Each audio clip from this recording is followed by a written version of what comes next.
Welcome back to the TWSN YouTube channel, and today we have another team-specific mock draft.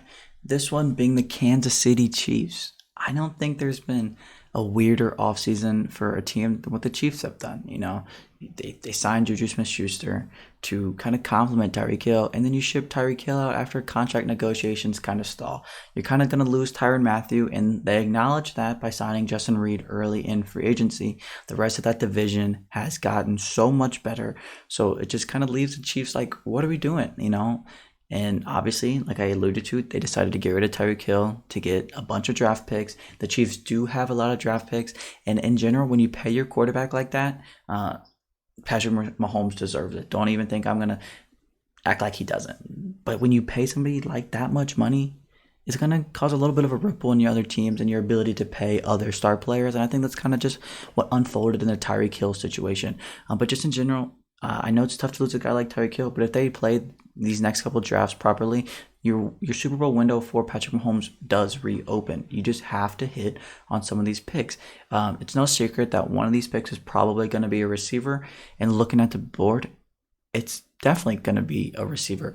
And I really like the way Chris Olave fits in, and he doesn't replace Tyreek Hill. Nobody can do that. There's people that can kind of fill his role, but just in general, you get a fast, deep threat, really good route runner, and Chris Olave here at 29. And you immediately pick again. And obviously they could double dip a receiver. Don't think they need to do all that.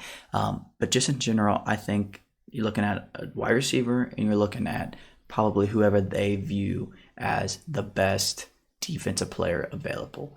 I like Boyan Mafe from Minnesota a whole lot.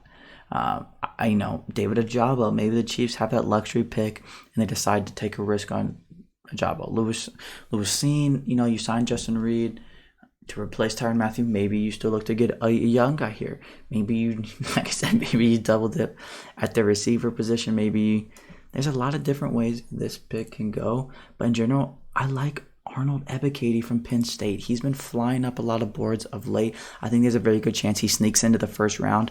I think the Chiefs would be a good, like when you have the double picks, you can kind of take a risk. I don't think he's a risk by any means, but the upside with a player like that is through the roof, and that's what they need in this loaded division they have. And I think that he's got super long arms. He tests phenomenally at the combine and his pro day. He's a really high upside guy, and the Chiefs need high upside players. They just do. Everybody in the NFL loves their high upside players, and the Chiefs get a good one there with Arnold Ebiketie at 30. Now, another pick for the Chiefs here at 50 is interesting. You looking at the Chiefs roster, it's not the best outside of the offense. You got some stars on defense, but I think they're just going to go with some versatile players that they think can make an impact right now, but can really develop and do a lot of different things. And I really like Jalen Petrie here from Baylor because he is so versatile. He's a lot like Tyrann Mathieu in the fact that he can cover guys. He can roam around deep in the secondary. He can just do so much. And when you play in the division the Chiefs do, you have so much offense. You need some ways to kind of confuse defenses.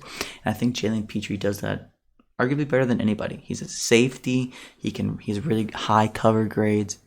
He's a really good do-it-all player. He can play some nickel for. He can do it all. He really can. I'm a really big pick of that fit within the division, kind of the Tyrann Mathieu hybrid role. Obviously, nobody can replace Tyrann Mathieu, but like I said, when you have the opportunity to confuse defenses with player alignment, player personnel, you do that, and Jalen Petrie fits that like a glove. Now, the Chiefs in general, I think they're kind of looking for corner somewhere in the draft. There's a good chance they could have taken one by now. Let's take a peek at who's there. There's a couple guys. I do like Cameron Britt-Taylor a lot. I like Martin Emerson. I think I saw something about if he was in the NFL right now, he'd have like the second longest arms in the NFL, which is a guy to keep an eye on. But I'm kind of liking some of these guys in a round or so maybe we'll double dip here at that position in a little bit. They really need help on defense. I love Logan Hall here. He's a guy that can be an edge, but he can also play inside and be a 3-tech. So I think he kind of hits two birds with one stone there. He can be a pass rushing defensive tackle next to Chris Jones. He can be a defensive end to stop the run. And the Chiefs need help on the defensive end. They need help on the defensive line. They need help everywhere on defense. And I think kind of creating this defensive line with a high upside Arnold Ebiketie, a very versatile Logan Hall, along with some of the pieces they already have in place, is a very good start for kind of remaking that Chiefs defense a little bit. That kind of held them back in previous years. Now, I alluded to him earlier. I really love Cam Taylor, very high upside corner.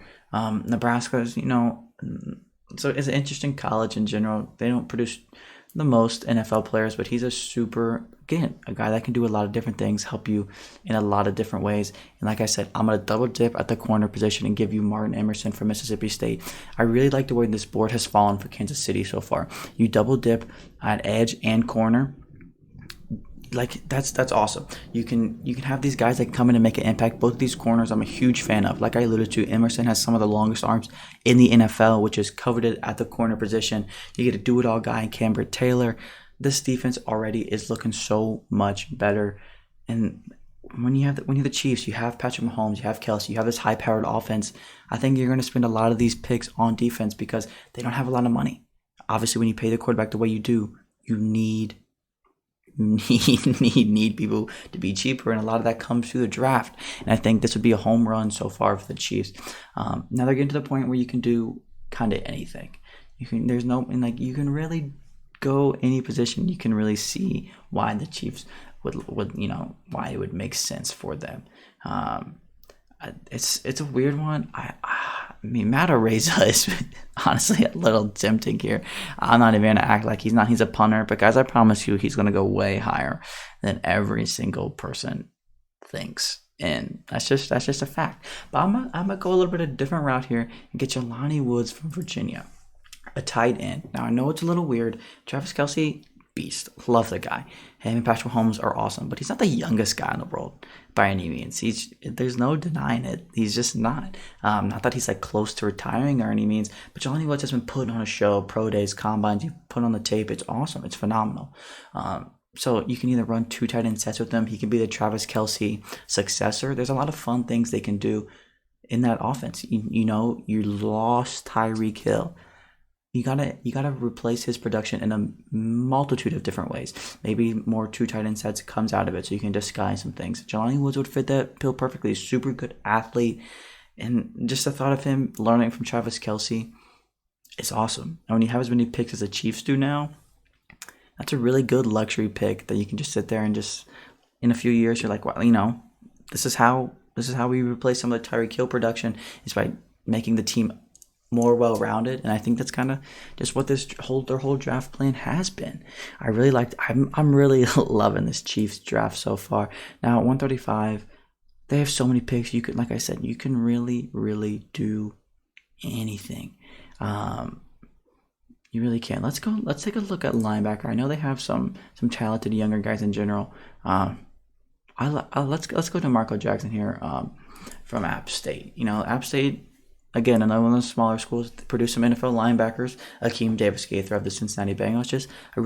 He's your textbook middle linebacker almost. He can do a little bit of everything. A really sure tackler, but just has a super high motor. And I know Nick Bolton's there, Willie Gay's there. You have a solid linebacker core already, but you can't turn down talent at the defensive end of the football. And that's, if you can't tell, what the goal of the Chiefs draft, in my opinion, is going to end up being.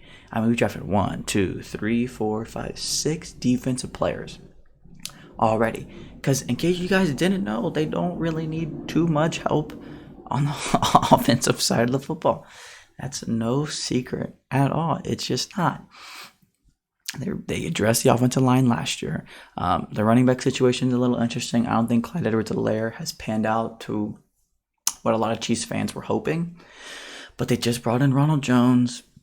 They saw some production from Jerick McKinnon. We'll see his future with the team. But just in general, when you have, I think running back could be possibly a pick for the Chiefs here in the later rounds. But the offensive line's great. Your receiving core, you added Juju, you added Valdez-Scantling, and then in this draft you add Chris Olave, and you have you got Jelani Woods. You still have Kelsey. You have some receiving backs. There's a lot you like for this Chiefs team. It's just really weird because you're kind of used to it being filled with stars. and not being a really good, well-rounded team. And I think that's kind of what needs to happen when you pay a quarterback as much money as the Chiefs do. And I alluded to it a little bit, but I think we're going to kind of try to look at a running back here. And I really like Abram Smith here from Baylor. Now, I mean, I'm not acting like he's going to go be their starting running back, but when you're this late in the draft, you take shots on players. And he's a very good pass blocker, former linebacker, by the way. So maybe if things don't work out, maybe he goes back to linebacker. But just in general, super good pass blocking running back, can run between the tackles very well, can kind of just pound the rock. That's kind of what the Chiefs need a little bit sometimes. And to pick 243, pick 251 here as we wind things down. Another thing, you're just going to go a lot of different directions. You can take anybody that you think has super high upside.